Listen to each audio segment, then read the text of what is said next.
마가복음 9장 14절에 29절입니다. 다 찾으셨으면 한 구절씩 교독하시겠습니다. 14절입니다. 이에 그들이 제자들에게 와서 보니 큰 무리가 그들을 둘러싸고 서기관들이 그들과 더불어 변론하고 있더라.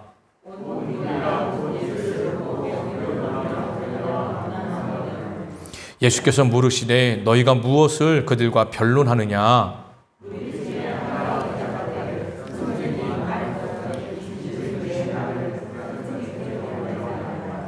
귀신이 어디서든지 그를 잡으면 거꾸러져 거품을 흘리며 이를 갈며 그리고 파래해지는지라. 내가 선생님의 제자들에게 내쫓아 달라 하였으나 그들이 능히 하지 못하더이다.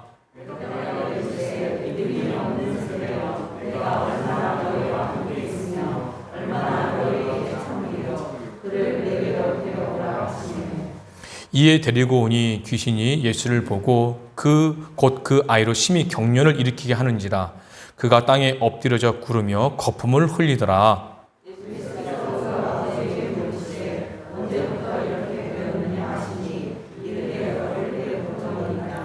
귀신이 그를 죽이려고 불과 물에 자주 던졌나이다.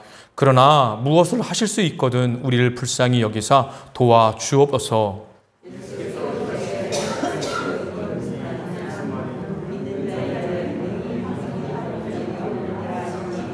곧 그 아이의 아버지가 소리를 질러 이르되 내가 믿나이다. 나의 믿음 없는 것을 도와주소서 하더라.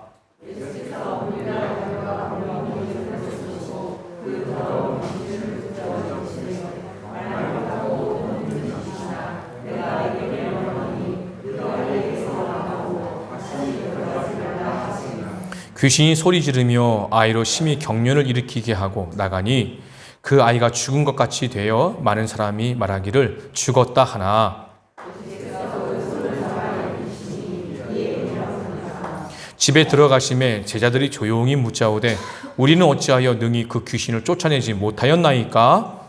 이르시되 기도 외에는 다른 것으로는 이런 종류가 나갈 수 없느니라 하시니라.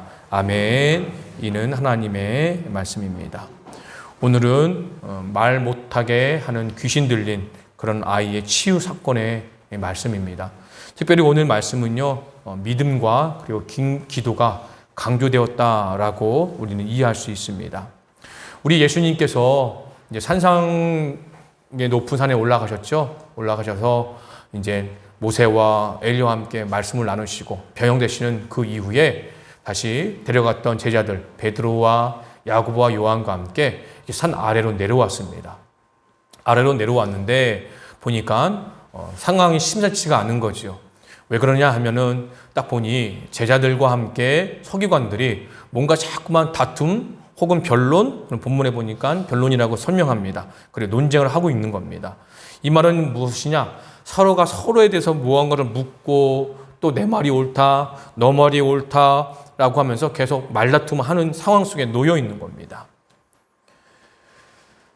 그런 가운데 예수님이 세 제자하고 딱 돌아오는데 예수님이 오시는 것을 본 무리들이 반갑게 예수님을 알아보고 아 예수님 오셨어요 라고 달려가며 예수님께 아는 체하고 인사를 합니다.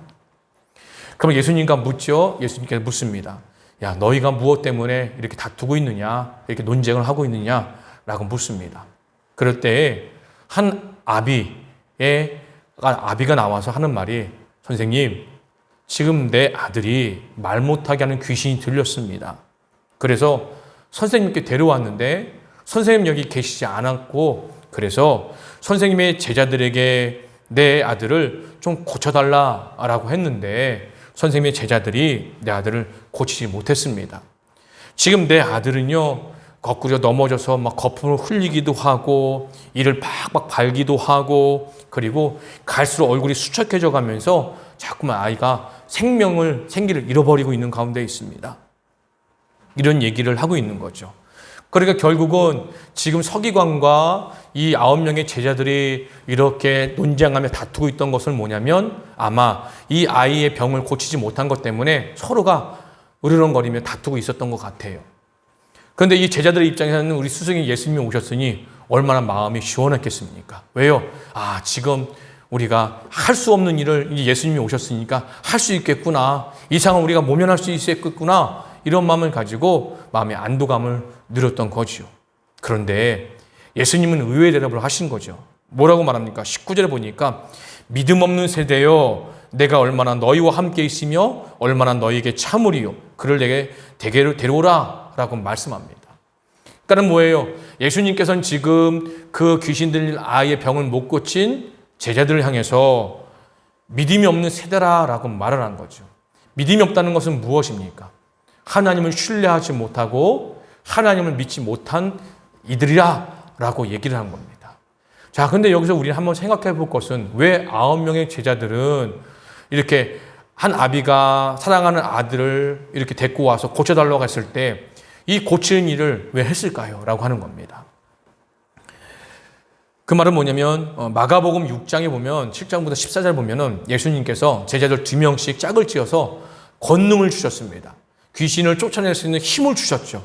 그 힘을 가지고 너희들 둘씩 나가서 귀신을 사람 고치고 병들인 사람 고치고 복음을 전하라 라고 했었습니다. 그때 제자들은 어떻게 해요? 예수님이 주신 권능을 가지고 예수님대로 말씀대로 순종했더니 어떻게 해요? 그대로 됐어요. 귀신을 많이 쫓아냈다라고 성경은 이야기를 하거든요. 그러니까 그런 경험을 의지해서 야, 우리가 지금 예수님이 없어도 이 귀신 들린 아이를 우리가 쫓아낼 수 있을 거야. 왜 전에 우리가 예수님께서 2명씩 짝지어서 보낼 때 우리가 그때도 했었잖아. 그러니까 우리가 지금 하면 할 수 있을 거야 라고 했었던 것 같아요. 그런데 정작 어떻게 해요? 그 전에 썼던 방법으로 귀신을 쫓아내려고 아둥바둥 뭐 발버둥 쳐도 귀신이 나가요, 안 나가요? 안 나가요. 그러면서 제자들 입장에서 의아스러운 거죠. 이상하다. 그때는 됐는데 왜 오늘은 귀신이 안 쫓아내질까 하면서 그것 때문에 서기관들과 다툼이 있었던 거라고 이해를 할 수 있던 거죠. 그런데 예수님의 눈에 바라본 이 제자들의 모습은 어떤 애예요? 바로 믿음이 없는 그런 모습이었던 거죠. 자기들 힘으로 쫓아낸 것이 아니고 예수님께서 주신 힘, 능력으로 귀신을 쫓아냈던 것인데 정말 정작 뭐예요? 이 귀신을 쫓아내려고 하려면 경험을 의지하고 그때 상황에 따라서 똑같이 할 것이 아니라 나의 스승이시고 나의 구주가 된 예수님의 힘으로 했어야 되는데 그러지 않았다는 거죠. 결국 뭐예요? 제자들이었지만 예수님을 신뢰하는 그런 믿음이 없었다라고 이해할 수 있다는 겁니다. 그런 상황 속에서 예수님은 아비에게 이럽니다. 그 아들을 데려오라. 그때 아들이 왔어요. 근데 그 아들이 반응이 어떻습니까? 본문에 보니까 예수님을 보자마자 막 땅에 엎드려 막 뒹굽니다. 그리고 경련을 일으키죠. 그리고 막 거품을 흘린 거죠. 왜 그렇습니까? 그 아이를 못 살게 만들고 아이를 사로잡고 있던 그 귀신이 어떻게 해요? 예수님이 누구인지를 알아본 거죠. 그런 광경 속에서 그 아비에게 묻습니다. 이 아이가 언제부터 그랬느냐? 예, 어릴 적부터 그랬습니다. 이 귀신이 내 아들을 죽이려고 불에도 던져지고 물에도 던져지고 그랬습니다. 라고 하는 거죠.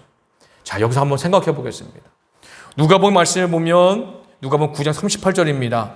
오늘은 본문 말씀을 쉽게 하려고 적진 않았는데요. 왜 아들이라고 합니다. 우리 귀한 성도님들도 다 자녀가 있으시죠. 자식들을 키울 때 어떻게 키우셨습니까? 애지중지 키웠을 거예요. 그런데 내 사랑하는 하나밖에 없는 아들이 병에 들었어요. 귀신 들렸어요. 근데 현대의학으로 고칠 수가 없어요. 그러면 우리 성도님들 어떻게 하시겠습니까? 포기하실 거예요? 그냥 남몰라 할 거예요? 죽음을 그냥 마음속에 그냥 순순히 받아들이시겠습니까? 아마 그러지 못하실 겁니다. 어떤 수단과 방법을 가리지 않고 내 하나밖에 없는 그 아들을 고치고자 여기저기 동서분주하면서 막 돌아다니면서 아이를 고치기 위해서 별의별 일 다 했을 거라는 거죠. 유명하다, 민간요법이며 어떤 소문이 들리면 찾아가서 내 아들을 고쳐달라고 그랬을 거라는 거예요. 그러다가 이 본문에 등장하는 이 아비도 그랬죠. 하나밖에 없는 아들. 특별히 우리 사회도 마찬가지지만 이스라엘 사회는요, 아들을 정말 귀하게 여깁니다. 그렇기 때문에 이 아들을 고치기 위해서 이 아버지도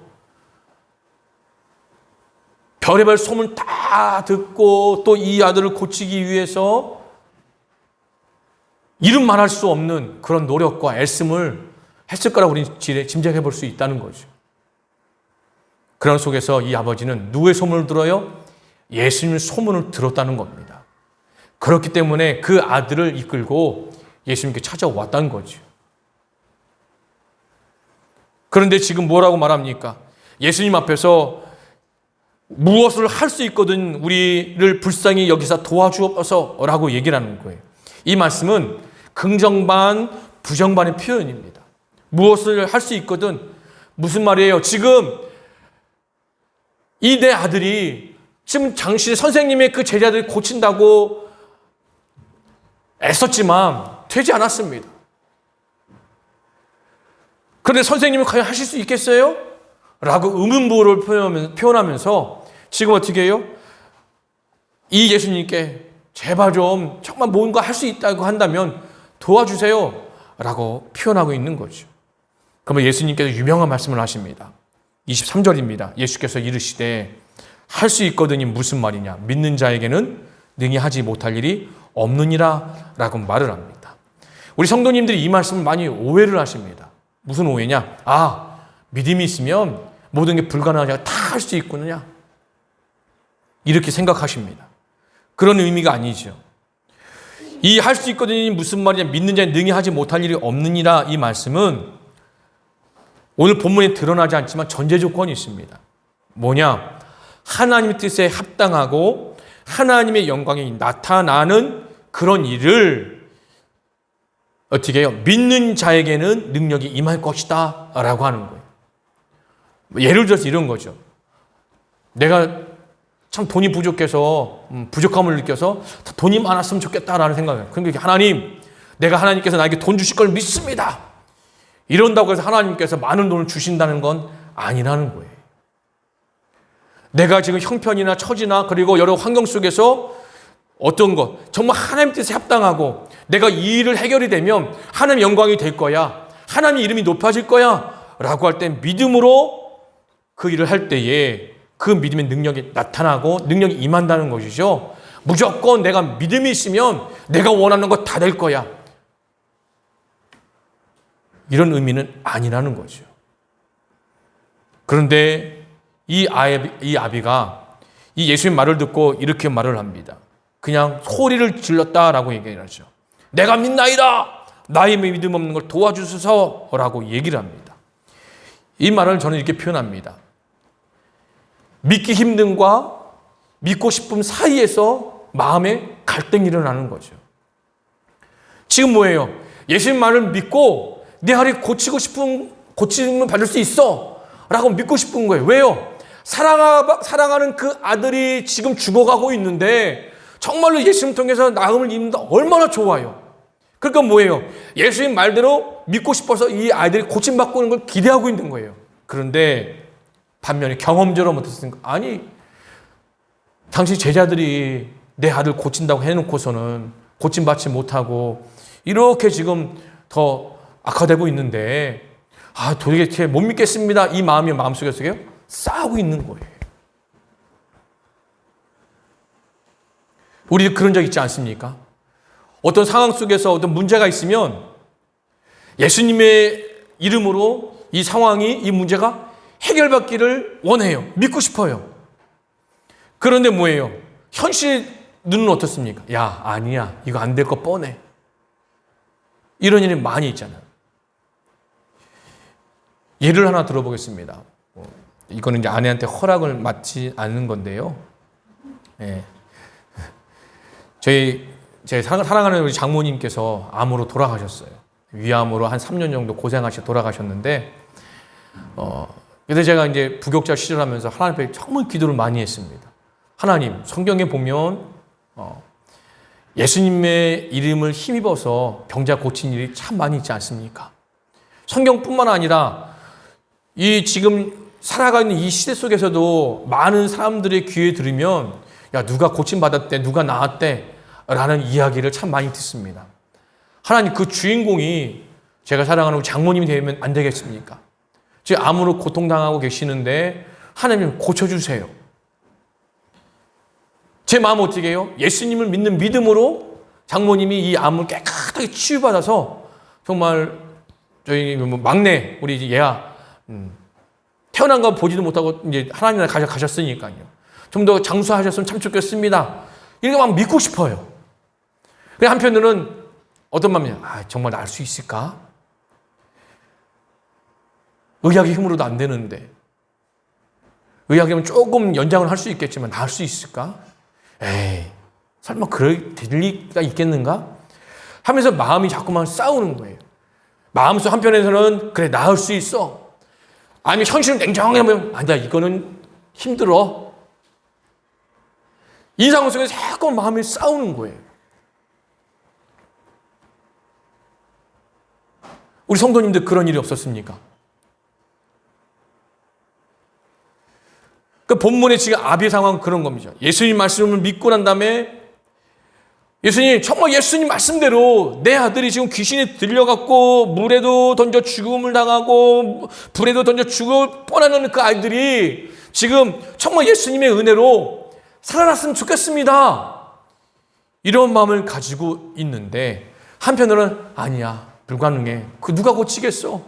그 제자들도 못했고 야, 그 누가 내 애들 다 보여줬지만 안 된다고 했는데 날 수 있겠어? 라고 하는 거예요. 그러니까 이 아버지가 뭐예요? 큰 소리 지금 내가 믿나이다. 나의 믿음 없는 걸 도와주소서. 라고 발버둥을 치는 거죠. 결국은 어떻게 됩니까? 예수님께서 그 귀신 들린 아이를 깨끗하게 고쳐주는 거죠. 그러고 난 다음에 어떤 일이 벌어집니까? 예수님께서 이제 다 물이 흩어지고 제자들과 함께 한 집에 들어가셨어요. 그랬더니 제자들이 묻습니다. 이제 9명의 제자들이겠죠. 그 중에 누가 예수님 왜 어찌 우리는 귀신을 쫓아내지 못했습니까? 라고 물을 때에 예수님께서 하신 말씀이 무엇입니까? 기도 외에는 방법이 없다 라고 말씀하시는 거죠. 우리는 마찬가지입니다. 예수님을 믿는다라고 말하지만 예수님을 믿고 싶지만 믿지 못할 때가 너무나도 많이 있어요. 제가 어저께 우리 가정에 귀한 손님이 찾아오셔갖고 한 9시 반쯤에 가셨는데 물어봤어요. 어쩔 때 성령이 충만하십니까? 라고 물어봤더니 예, 예수님 더 기도 많이 하고 말씀을 가까이 하면 성령이 충만해서 내가 혼자 어려울 때도 견딜 수 있더라고요. 그런데 그러면 어쩔 때 힘드세요? 했더니 기도하지 않고 할 때 누가 사람이 나에게 마음에 상처를 주고 아픔을 주면 참 견디기 힘들어서 여기를 떠나가고 싶다라는 마음이 많이 듭니다. 라고 얘기를 하더라고요.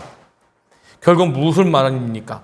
이 믿음은요, 우리가 지키기 참 힘들어요. 내가 하나님을 향해서 믿음을 갖는다? 믿고 싶은데 자꾸 믿지 못하는 마음 속에서 갈등을 하고 막 싸우는 마음 속에서 그래서 끝까지 하나님을 신뢰하고 믿는 이 믿음을 지키는 것이 쉽지 않다는 거죠.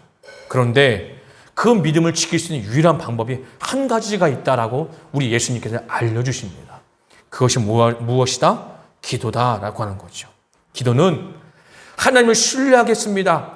하나님을 끝까지 의지하겠습니다라고 하는 우리의 몸부림입니다. 기도는요, 현실 보지 않고 그냥 주님만 보겠습니다라고 하는 결단이죠. 기도는 내 안에 불신과 의심과 그리고 두려움과 걱정과 염려를 가득한 그 마음들 다 비우고 그 안에 예수님으로 가득 채우는 것이 바로 기도라는 겁니다. 지금 이 귀신 들린 아이의 아버지가 뭐예요? 두려움, 정말 고칠 수 있을까? 걱정, 염려, 의심, 이 마음 가운데 있기 때문에 예수님을 믿고 싶은데 믿지 못하는 거예요. 내 아들이 병 고치면 받겠다 믿고 싶은데 믿지 못하는 상황 속에 놓여 있는 거예요. 근데 그 상황 속에서 완전 믿음으로 깃발을 딱 꽂을 수 있는 방법은 하나밖에 없다는 겁니다. 무엇입니까? 기도라는 거예요.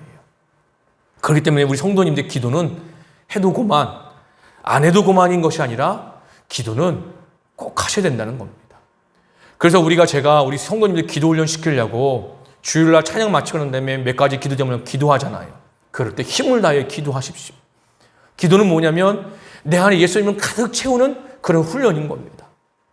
세상이 힘들고 어려운 형편이 있고 처지가 있지만 내 안에 여러 가지 두려움의 문제들이 있지만 하나님 그거 보지 않고 예수님만 보겠습니다 라고 하는 믿음의 결단이라는 겁니다.